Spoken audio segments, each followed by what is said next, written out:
বক্তব্য পেশ করবেন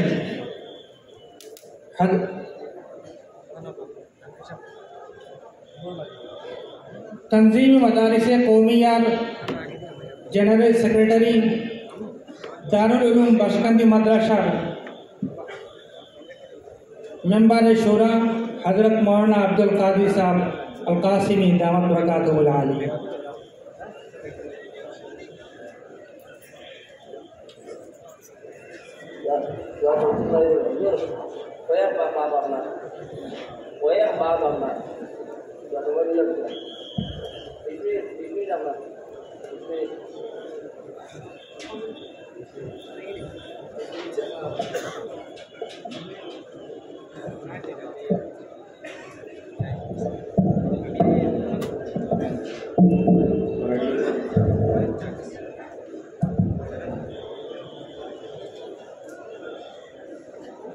अल्हम्दुलिल्लाहि रब्बिल आलमीन वस्सलातु वस्सलामु अला नबिय्यिल करीम अम्मा बाद। क़ाल नबी सल्लल्लाहु अलैहि वसल्लम यकूनु दज्जालून व कज़्ज़ाबून सयअतूनकुम मिनल अहादिस बिमा लम तस्मउ अंतुम वला आबाउकुम फइय्याकुम व इय्याहुम ला युफ्तिनूनकुम वला युदिल्लूनकुम वला युफ्तिनूनकुम औ कमा क़ाल अलैहि सलातु वस्सलाम। আজকের এই মহতী সভার পরম সম্মানিত সভাপতি আমার মুর্শিদ দারুল উলুম বাশকান্দির শেখুল জামিয়া উত্তর পূর্ব ভারতের আমিরে শরীয়ত হযরত সাহেবজাদা মুহতারাম, মঞ্চে উপবিষ্ট আমার অতি শ্রদ্ধার উস্তাদ হযরত মাওলানা আব্দুর রহমান সাহেব রাতাবাড়ি, হযরত মাওলানা ফয়জুল হক সাহেব চন্দ্রপুরী এবং দারুল হাদিস জয়নগরের শেখুল হাদিস হযরত মাওলানা শেখ মুফতি মোহাম্মদ আলী সাহেব, জামিয়া পীরবাজারের শেখুল হাদিস অতি প্রবীণ আলিমে দ্বীন হযরত মাওলানা নসিরুদ্দিন সাহেব, আসাম রাজ্যিক জমিয়তে উলামার সাধারণ সম্পাদক হযরত মাওলানা আব্দুর রশিদ কাসিমি সাহেব এবং হযরত হাফিজ বশির আহমদ কাসিমি সাহেব সমন্বিতে আসাম তথা উত্তর পূর্বাঞ্চলের বিভিন্ন প্রান্ত থেকে এসে উপস্থিত হওয়া বিশিষ্ট উলামায়ে কেরাম, সম্মানিত মুরব্বী সমাজ, শ্রদ্ধার সুধীমণ্ডলী এবং বিশেষ করে আজকের এই অনুষ্ঠানের পরে মাদ্রাসার আনুষ্ঠানিক শিক্ষার লেখাপড়ার বৃত্ত থেকে বার হয়ে কর্মজীবনে যারা পা দিতে চলেছেন আমার অতি আদরের ফুজালায়ে কেরাম, হযরত সভাপতি সাহেব দুই তিনটি বিষয়ে আমাকে আপনাদের সম্মুখে কথা বলার আদেশ দিয়েছেন। তার মধ্যে সর্বপ্রথম কথাটা হয়েছে আল্লাহর নবী সাল্লাল্লাহু আলাইহি ওয়াসাল্লাম বলেছেন যে একটা সময় আসবে দুনিয়াতে এমন কিছু মিথ্যাবাদী লোকের সৃষ্টি হবে যারা আল্লাহর নবী সাল্লাল্লাহু আলাইহি ওয়াসাল্লামের নাম নিয়ে তোমাদের সম্মুখে এমনগুলো কথা উত্থাপন করবে, উপস্থাপন করবে, বর্ণনা করবে যে কথাগুলো না তোমরা কোনোদিন শুনেছ, না কোনোদিন তোমাদের বাপ দাদা শুনেছে।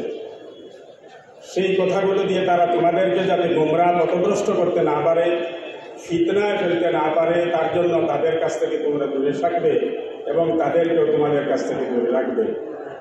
আমরা দেখতে পাচ্ছি মানব ইতিহাসকে অধ্যয়ন করলে দেখা যায় যখনই দুনিয়াতে কোনো হক এসেছে তার মোকাবিলায় বাতিল দাঁড়িয়েছে। হক এবং বাতিলের মাঝখানে একটা দ্বন্দ্ব ইতিহাস প্রসিদ্ধ মানব ইতিহাসের সাথে সংযুক্ত একটি বিষয়। কিন্তু যখন কোনো হক খুব শক্তিশালীভাবে দাঁড়ায়, একটা সিদ্ধান্তকর পরিবেশে স্টেজে পর্যায়ে পৌঁছে, তখন তার বিরুদ্ধে বাতিলও তার চাইতে সেভাবেই প্রস্তুতি নিয়ে তার মোকাবিলা আসে। এখানে উলামায়ে কেরাম সবাই জানেন এবং আপনারা অনেকে জানেন, আল্লাহ রসুল সাল্লাল্লাহু আলাইহি ওয়াসাল্লাম বলছেন কিয়ামতের পূর্বে দুনিয়াতে একটা সময় আসবে যখন দুনিয়ার থেকে সমস্ত ফিতনা, সমস্ত ধর্মকে শেষ করে দিয়ে একমাত্র ধর্ম ইসলাম থাকবে। হযরত মেহদী রাদিয়াল্লাহু তাআলা আনহুর আবির্ভাব হবে, হযরত ঈসা আলাইহিস সালাম আবার দুনিয়াতে আসবেন, আসমান থেকে উনি অবতরণ করবেন এবং সমস্ত দুনিয়া থেকে সব ধর্মকে শেষ করে দিয়ে ইসলামী দুনিয়াতে থাকবে এবং সমস্ত দুনিয়াতে শান্তি বিরাজ করবে, শান্তি প্রতিষ্ঠা হবে, মানুষের মাঝখানে মারামারি কাটাকাটি দ্বন্দ্ব ঝগড়া ফসাদ কিছু থাকবে না। সেই দিনটা যত সময় নিকটবর্তী আসতেছে, সমস্ত পৃথিবীব্যাপী একটা আন্তর্জাতিক চক্র একটা ষড়যন্ত্রে নেমেছে যে সেই দিনটা যাতে না আসে বা সেই দিনটাকে যতটুকু পারা যায় যেন গড়িয়ে সরিয়ে দেওয়া যায়। এর জন্য তারা ইসলামকে বিভিন্নভাবে দুনিয়া থেকে শেষ করার জন্য বিভিন্ন সময়ে বিভিন্ন ষড়যন্ত্র রচনা করেছে। এক সময়ে মুসলমানকে দুনিয়া থেকে শেষ করার জন্য মারামারি কাটাকাটির ব্যবস্থা করা হয়েছিল, কিন্তু পরবর্তী সময়ে তারা দেখেছে যে এদেরকে যত বেশি মারা হয় তাদের সংখ্যা তত বেশি বাড়ে। ইতিহাসের কথা আলোচনা করার সময় নেই, কিন্তু শুধু একটা কথা আমি বলব যে ভারতবর্ষ 1947 সনে 15 আগস্ট তারিখে যেদিন স্বাধীন হয়েছিল তার কিছুদিন প্রায় মাসখানেক আগের থেকে মাসখানেক কিছুদিন পরে পর্যন্ত এমন একটা পরিবেশের সৃষ্টি করা হয়েছিল মুসলমানকে এই দেশ থেকে মেরে কাছে তাড়িয়ে দেওয়া শেষ করে দেওয়া হবে। কিন্তু আলহামদুলিল্লাহ স্বাধীনতার 80 বছর প্রায় 80 বছর পরে সেই দিন যত সংখ্যা মুসলমান ছিল তার চাইতে অনেক গুণ বেশি মুসলমান আজকে দুনিয়াতে আছে, এই ভারতবর্ষের জমিনে আছে আর সুস্থ এবং সঠিকভাবে আছে। তাই এই শত্রুরা এখন তারা এখন না বিগত কিছু বছর থেকে কিছু দশক থেকে একটা নতুন পন্থা তারা আবিষ্কার করেছে, ইসলামের নাম নিয়ে মুসলমানকে প্রতিহত করা হবে। ইসলামের বিরুদ্ধে দাঁড়িয়ে গেলে, ইসলামের বিরুদ্ধে খোলাখুলি মোকাবিলা করলে মুসলমানরা সেটাকে স্বীকার করতে চায় না। এজন্য ইসলামের নাম নিয়ে, ইসলামকে মুসলমানের নাম নিয়ে ইসলামকে দুনিয়া থেকে শেষ করবার কিছু ষড়যন্ত্র তারা শুরু করেছে। আর যে কথাটা পূর্বাভাস ভবিষ্যৎবাণী প্রিয় নবী সাল্লাল্লাহু আলাইহি ওয়াসাল্লাম করে দিয়েছেন, সায়াকুনু ফি উম্মতি কাযাবুন সালাসুন কুল্লুহুম ইয়াকুমু নাবিয়্যুন ওয়া আনা খাতামুন নাবিয়্যিন লা নাবিয়্য বাদি আও কামা ক্বালা আলাইহিস সালাতু ওয়াস সালাম। হাদিস পাকের সংক্ষিপ্ত তর্জমা, নবী পাক আলাইহিস সালাম বলেছেন, আমার উম্মতের মধ্যে বড় বড় 30 জন মহামিথ্যাবাদের সৃষ্টি হবে।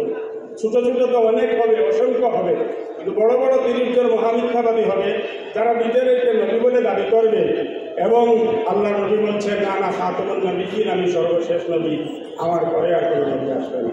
সেই দুনিয়াতে নতুন নবুয়তের দাবিদার কিছু লোক তৈরি হয়েছেন। মাঝখানে কিছুদিন ইউটিউবের মধ্যে খুব প্রচার চলেছে, একজন মানুষ খুব সুন্দর গোল টুপি মাথায়, লম্বা পাঞ্জাবি, হাফ কোট, চেহারা দাড়ি, আর খুব স্পষ্টভাবে বলছে আমি আখেরি নবী। মিডিয়া প্রশ্ন করতেছে তুমি কি শেষ নবী? হ্যাঁ मैं आखिरी नबी हूँ, मैं आखिरी नबी हूँ, मेरे पास वही आती है। কোনো আগে পাশে কোনো কথার সাথে কোনো কথার মিল নাই, মাঝখান থেকে সে নবী। এই ধারাবাহিকতার মধ্যে সমস্ত পৃথিবীতে সবচাইতে বেশি যে লোকটা বিস্তার লাভ করেছিল তার নাম হয়েছে মির্জা গোলাম আহমদ কাদিয়ানী। আর তার বিস্তৃতি লাভ করার পিছনে একটা ঐতিহাসিক পটভূমি রয়েছে। তখন সমস্ত পৃথিবীতে 1800 শতাব্দীর যে শতকটা ছিল, সেই শতকটা ছিল সমস্ত পৃথিবীতে মুসলমানদের জন্য বড় বিড়ম্বনা, বড় দুর্যোগপূর্ণ, বড় চ্যালেঞ্জ এবং প্রত্যাহ্বানের শতাব্দী। সেই শতাব্দীতে অনেক কিছু হয়েছে এবং সেই সুযোগে ইংরেজরা মির্জা গোলাম আহমদ কাদিয়ানীকে মুসলমানদের বিরুদ্ধে, ভারতের স্বাধীনতা সংগ্রামের বিরুদ্ধে ইংরেজের সহায় সহযোগিতার জন্য তাকে তৈরি করেছিল। এই পৃথিবীর একটা বড় শক্তি তার পিছনে থাকার জন্য মির্জা গোলাম আহমদ কাদিয়ানী খুব কম সময়ের মধ্যে অনেক প্রচার এবং প্রসার লাভ করেছিল, অনেক লোক তার পিছনে তৈরি হয়েছিল। আলহামদুলিল্লাহ আমাদের আগামীদের মেহনতে তারা আজকে একটা সীমিত পর্যায়ে পৌঁছেছে। আগের মতো তাদের যেভাবে প্রচার প্রসার ছিল সেভাবে তারা আজকে নেই, কিন্তু সেই কাদিয়ানীদের একটা নতুন রূপ গত প্রায় 30 বছর থেকে সৃষ্টি হয়েছে ভারতবর্ষকে কেন্দ্র করে। সেটা হয়েছে শকিলিয়তের ফিতনা।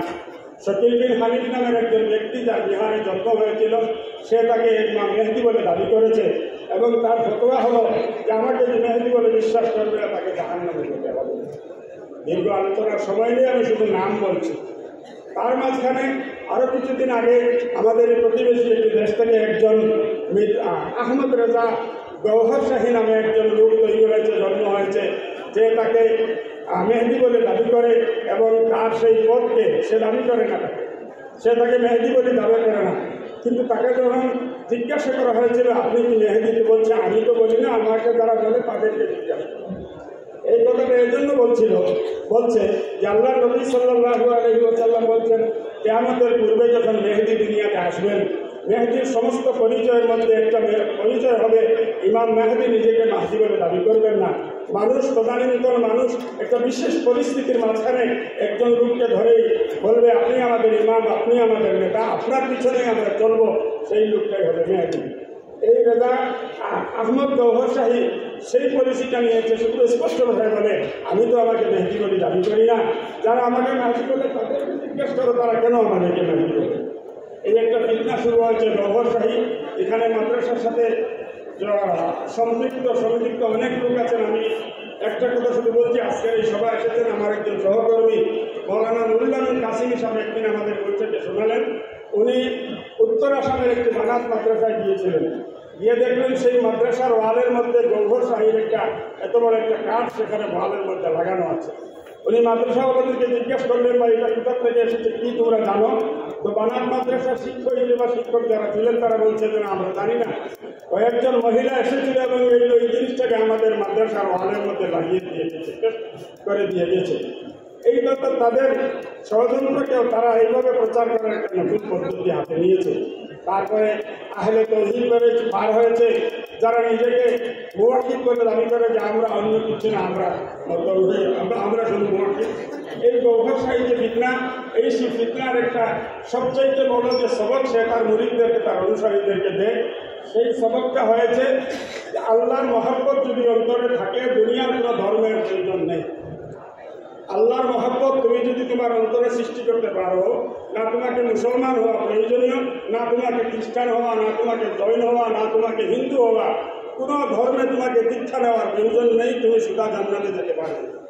তার মানে সে বলতে চাইছে যে নামাজ রোজা কিচ্ছুই করতে হবে না, আমি গওহর শাহীর হাতে যদি বয়স হয়ে আমার দেওয়া সবকে যদি তুমি চলো তো তুমি জান্নাত লাভ করতে পারো। এরকমভাবে আহলে কোরআনের ফিতনা, অনেক পুরানো ফিতনা, কিন্তু সেগুলো এখন নতুন করে আবার তৈরি হচ্ছে। যারা বলে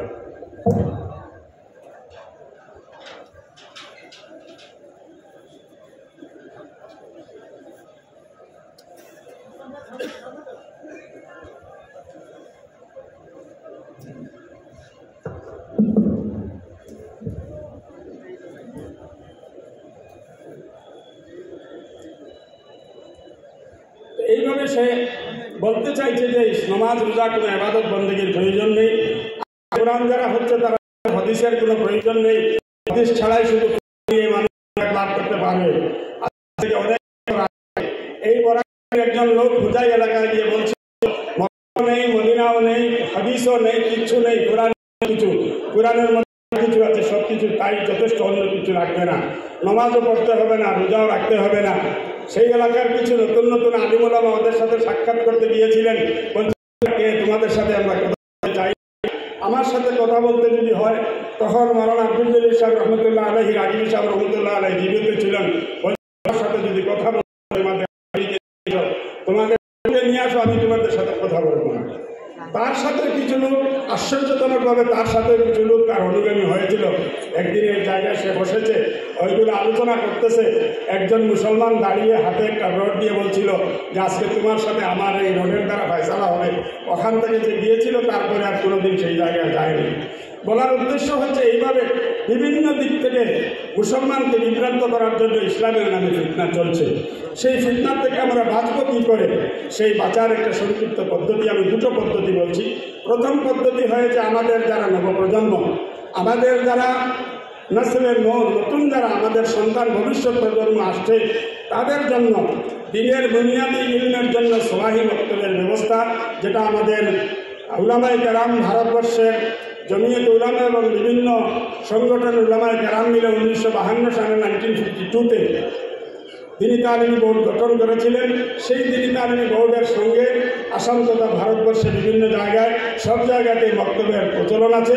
জমিয়তে উলামায়ে হিন্দ দিনী তালিমি বোর্ড ইদানিংকালে যেহেতু স্কুলের পড়াশোনার সময়সূচি যথেষ্ট পরিবর্তন হয়েছে, তাই দিনী তালিম বোর্ড জমিয়তে উলামায়ে হিন্দ আমাদেরকে এখন বলছেন যে পুরানো মক্তবের সিস্টেমগুলোকে পরিবর্তন করে এখন প্রাইভেট স্কুল পড়ে, সেইভাবে একজন শিক্ষক 20 থেকে 25 জন বাচ্চা আর 1 ঘন্টা সময়, 1 ঘন্টার মক্তব তোমরা তোমাদের মসজিদের মধ্যে মহল্লার মধ্যে কায়েম করো, যাকে মুনাজ্জম বক্তব্যের নাম দেওয়া হয়েছে। যেই মুনাজ্জম বক্তব্যের মধ্যে 1 ঘন্টা 1 ঘন্টা করে একজন বাচ্চা যদি 5 বছর পড়ে, তবে ইনশাআল্লাহ না জানার জন্য দুনিয়ার কোনো মানুষ তাকে গুমরা করতে পারবে না। মানুষ যে গুমরাহি ফিতনার মধ্যে পড়ে, 2 রকমের মানুষ পড়ে। কিছু লোক জেনে শুনে নিজের খ্যাতি অর্জনের জন্য, আর্থিক লাভ লাভের জন্য, পার্থিব লাভের জন্য কেউ ফিতনার মধ্যে পড়ে, তাদের কথা আলাদা। কিন্তু যারা না জেনে না বুঝে ফিতনার মধ্যে লিপ্ত হয়, ফিতনায় পড়ে যায়, ফিতনার শিকার হয়ে যায়, ওই রকম আমার এবং আপনার সন্তান, তাদেরকে আমরা ওই মক্তবের ভালোভাবে শিক্ষার যদি ব্যবস্থা করি, ইনশাআল্লাহ তাদেরকে কেউ গুমরা করতে পারবে না। এই মুনাজ্জম মক্তব। আর দ্বিতীয় কথাটা হয়েছে, দ্বিতীয় পরামর্শটা হয়েছে, আপনাদেরকে, আমাদেরকে, সবাইকে উলামায়ে হক্কানি রব্বানির সাথে আমাদের সম্পর্ক গড়ে তুলতে হবে। আমাদের কাছে যখন যদি কোনো জায়গায় কোনো মানুষ ওই রকম কোনো কথা নিয়ে আসে, যে কথাগুলো সে বলছে, সেই কথাগুলো শোনার পরে আমি যদি দেখি দিন ধর্ম সম্পর্কে আমার যতটুকু জ্ঞান আছে, সেই জ্ঞান দিয়ে তার কথাগুলোর জবাব আমি দিতে পারবো, বা আমি বুঝতে পারতেছি যে সে কথাগুলো শুদ্ধ বলছে না ভুল বলছে, তখন তো আমি সেটার মোকাবিলা করব। আর যদি আমি দেখি যে না, আমার অধ্যয়ন বা আমার জ্ঞানে সেটা ঢুকে পাচ্ছে না, আমি সেখান পর্যন্ত পৌঁছাতে পারছি না, তবে তার পরবর্তী দ্বিতীয় দায়িত্ব হয়েছে আপনার সেই লোকটাকে হাত ধরে করে একজন ভালো আলিম সাহেবের কাছে নিয়ে যাবেন, তাকে বসিয়ে দিবেন যে ভাই, এই মৌলানা সাহেবকে তোমার কথাগুলো সম্পর্কে তুমি বুঝিয়ে বলো। ওনাকে যদি তুমি কনভিন্স করতে পারো, তবে এই সমস্ত এলাকার লোক তোমার কথায় এসে যাবে, তোমাকে আর মেহনত করতে হবে না ইনশাআল্লাহ। ইতিমধ্যে আমরা দেখেছি, আমাদের অভিজ্ঞতার কথা বলছি, যে কোনো বাতিল মতবাদের কারণে কোনোদিন কোনো আলিমের কাছে নিয়ে যেতে পারবেন না। এই যে মাঝখানে আমি বলছিলাম শকিলি ফিতনার কথা, সেই শকিলিরা স্কুল কলেজে যারা আমাদের ছেলে মেয়ে পড়ে, তাদেরকে টার্গেট করে, তাদেরকে লক্ষ্য করে মেহনত করে, এবং যেগুলো তাদের পাশে ফিরে তাদেরকে প্রথম যে সবকটা দেয়, সেই সবকটা হয়েছে আজকের দিনের আলিম উলামা কোরআন হাদিসকে বুঝে না, ওদের তথ্য প্রযুক্তি সায়েন্স টেকনোলজির জ্ঞান নেই, কোরআন হাদিসকে কীভাবে সায়েন্স টেকনোলজির মাধ্যমে ব্যাখ্যা বিশ্লেষণ করতে হয় এইসব এরা জানে না। গতিকে ওদের পাশে গেলে তোমরা কোরআন বুঝতে পারবে না, দিন বুঝতে পারবে না, ওদের পাশে তোমরা ভিড়বে না। এই জন্য বলছি যে কোনো বাতিল মতবাদের প্রচারক বা বাতিল ধরনের নতুন কোনো কথা নিয়ে কেউ যদি আপনার কাছে আসে, তো আপনার দ্বিতীয় কর্তব্যটা বা প্রথম কর্তব্যটা হবে তাকে হাত ধরে কোনো একজন ভালো মৌলানা সাহেবের কাছে নিয়ে যাবেন। इंशाअल्लाह बातिल থেকে আল্লাহ আপনাকে हिफाजत করবে। सबके आखिर में मैं 2 मिनट में अपने वो बच्चे जो इस वक्त मदरसे से दौरा हदीस दौरा तफसीर दाखिल पढ़ के फारिग होकर जा रहे, उनकी खिदमत में मैं 2-3 मिनट में आपसे 2-3 बात अर्ज करना चाहता हूँ। सबसे पहली बात है, आप अब तक माँ के पेट में थे, यहाँ से आप जब निकल रहे हैं, इस मदरसे के इहाते से जब आप निकल जाएंगे तो आपके सामने एक नई दुनिया आएगी। इस नई दुनिया में सबसे पहला जो सवाल आपके सामने खड़ा होगा, सवाल आपका काम करना है, क्या करेंगे। हम सब जितने भी